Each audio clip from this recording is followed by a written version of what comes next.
Hello everyone, this is AGTechTube and today I'm going to show you a quick guide about blocking an email address in Gmail that you don't want to receive emails from.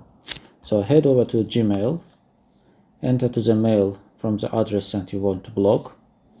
Now press these three buttons for more and go to Block Word Digest. Hit the block button. As you can see, the email address has been blocked and the new message from this sender will be sent to spam folder. In case if you want to unblock the sender, just hit this button and the email address will be unblocked again. So this is a pretty straightforward tutorial. I hope you enjoyed it. Please make sure to subscribe to our channel to receive more of these tutorials in future. Thank you. I will catch you in the next one.